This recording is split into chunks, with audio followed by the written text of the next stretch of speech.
तर चला बघूया आता मार्केटमध्ये आपला उद्या कशा पद्धतीने वर्किंग करायचं.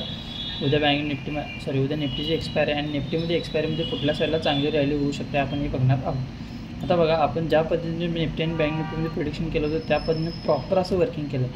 आपला व्यू परवा जर बघितला तर बँक निफ्टीचं आपण टार्गेट झालेलं 49,760 हे आपलं पहिलं टार्गेट होतं. सॉरी, ह्या दरम्यान होतं 609 काहीतरी. ऑलमोस्ट आपलं त्यानं टार्गेट अचीव करून दिलेलं आहे. आपण ज्या पद्धतीने प्रिडिक्शन केलं त्या पद्धतीने प्रॉपर झाले. आता हे टार्गेट मी कसं काढलं किंवा काय काढलं, बऱ्याच जणांना हा डाऊट असेल. तुम्ही जर मागं बघितलं तर हे मागं कुठेच टार्गेट मेन्शन नाही. हे टार्गेट कसं काढायचं किंवा काय करायचं या सगळ्या गोष्टी आपल्या बेसिकच्या ॲडव्हान्सच्या क्लासमध्ये आपण शिकवल्या जातात. दुसरी गोष्ट अशी की ॲज तुम्हाला आपण असं बिल्ड करतो की बेसिक ॲडव्हान्स आणि ॲडव्हान्सपेक्षा पण ॲडव्हान्स ते तुम्हाला शिकवलं जाणार आहे. आता बघूया आपण उद्या कशा पद्धतीने वर्किंग करायचं. बँक निफ्टी बघा, आता बँक निफ्टी सडनली डाऊन आलं. डाऊन यायचं रिझल्ट म्हटलं तर एकतर कोटक बँकमध्ये सेलिंग मोठ्या प्रमाणात जात, त्या सेलिंगच्या प्रश्न मार्केट ते डाऊन साईडला आलेलं आहे.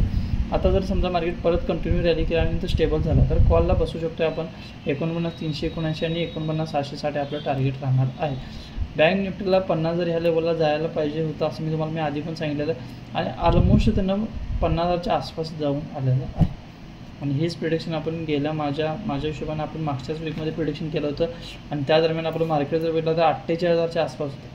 टोटल 2,000 पॉईंट आपण नुसता म्हणण्याच्या हिशोबाने आपण जे सांगितलं त्या पद्धतीने वर्किंग केलेलं आहे.